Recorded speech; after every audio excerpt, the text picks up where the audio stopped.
বন্ধুরা, আমরা বাগানিরা রয়েছি যারা জারবেরার পাগল।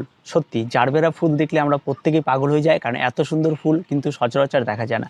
বন্ধুরা, আমার যে গাছটি দেখেছেন এটা পুনে ভ্যারাইটির গাছ, যেটি খুব তাড়াতাড়ি লঞ্চ করেছে এবং খুব তাড়াতাড়ি এগুলি এসেছে, যেটা খুব ডোয়ার্ফ ভ্যারাইটি এবং খুব ছোটো থাকতে এর ফুল হওয়া শুরু হয়।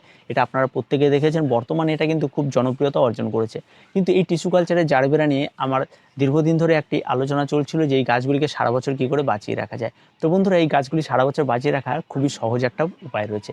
প্রথম কথা, এই গাছগুলি ফুল সবচেয়ে বেশি ব্লুমিং হয় এবং তারপরে এই ফুলগুলি আপনারা বিশেষ করে মার্চ মাস পর্যন্ত নেবেন। এপ্রিল মাস থেকে গাছে কিন্তু ফুল নেওয়াগুলি কিন্তু আপনাদের বন্ধ করে দেবেন। এবং যে টবের মধ্যে আপনার গাছটি ফুল দিয়েছিল সেই টবটিও কিন্তু সেই সময় আপনাকে একটু পরিবর্তন করতে হবে। তবে হ্যাঁ, টবটি যখন পরিবর্তন করবে টবের কোনো রকম মাটি ঝরাবেন না, যেই টবে ছিল তার থেকে একটু বড় সাইজের টব নেবেন। আর তার মধ্যে অবশ্যই আপনাকে ড্রেনেজ সিস্টেমটি খেয়াল রেখে টবের নিচের দিকে একটু খলামকুচি এবং বালি দিয়ে আপনার ড্রেনেজটিকে ওকে রেখে দিতে হবে। তারপরে উপরের দিকে আপনাদের 50% ভার্মি কম্পোস্ট, 50% আপনার মাটি এবং তার সঙ্গে আপনাদের এক মুঠো মতো হাড় গুঁড়ো দিয়ে আপনাকে টবটিকে বসিয়ে দিতে হবে। এবার বসিয়ে দেওয়ার পর গাছের যে নিয়মিত জল দিয়ে চেক করতে হবে যে ড্রেনেজটি ঠিক আছে কিনা। যদি ড্রেনেজটি ঠিক না থাকে তাহলে অবশ্যই আপনাকে ড্রেনেজটি ঠিক রাখার দিকে ধ্যান দিতে হবে। তবেই কিন্তু আপনার জারবেরা গাছটি সুন্দরভাবে বেড়ে উঠবে। এবার যখন আপনারা এই ফেব্রুয়ারি মাস, এপ্রিল মাসে যে কড়া রোদটি থাকে, সেই কড়া রোদে যখন এই গাছটিকে খোলা আকাশের নিচে রেখে দিচ্ছেন, তখন সেই সময় খোলা আকাশের দিকে নিচে না রেখে অবশ্যই আপনারা একটা শেডের নিচে রাখুন। যেখানে গ্রিন শেডে রাখতে পারেন সেখানে রেখে আপনারা অবশ্যই গাছে জল দেওয়ার ক্ষেত্রে একটু নজর করুন। যখন টবের মাটি শুকিয়ে আসবে তখনই গাছে জল দেবেন। এই জিনিসটি কিন্তু চালিয়ে যেতে হবে। আর ঠিক গাছ এপ্রিল মাসে লাগিয়ে দিলে মে মাসের শুরুতে মাঝে একবার আপনারা অবশ্যই গাছটিকে আপনি খাবার দেবেন। এবার এখানে খাবার হিসাবে আপনারা অবশ্যই এনপিকে 20-20-20 লিকুইড সয়েলেবল যেটা রয়েছে সেটা আপনারা এই গাছে ব্যবহার করতে পারেন।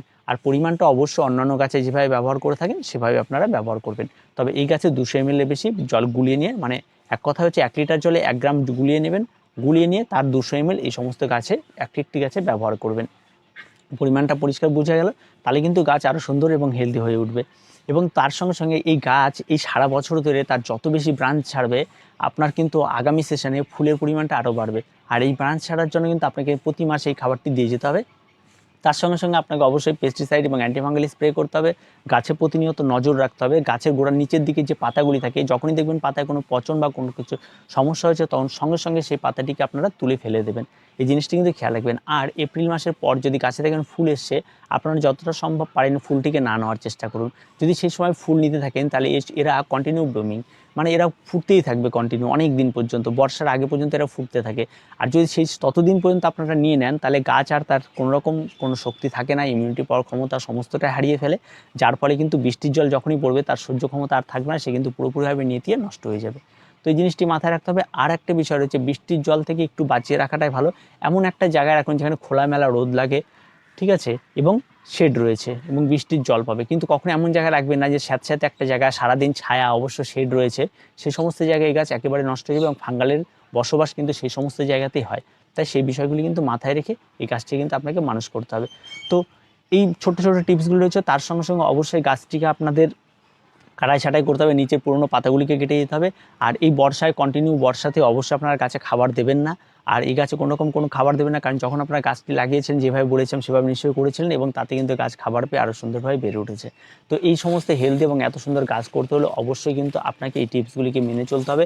আর একটা কথা অনেককে আমি দেখেছি যে এই সময় গাছের গোড়া যাতে জল কম ধরে এবং মাটি যেন সুন্দর থাকে সেই সমস্ত মাটি আপনারা তৈরি করুন। এর মধ্যে অতিরিক্ত গোবর সার, ভার্মি কম্পোস্ট বেশি বেশি করে দিয়ে লাগিয়ে দিলে কিন্তু বর্ষায় কিন্তু গাছটি কিন্তু নষ্ট হয়ে যাওয়ার প্রবণতা থাকে।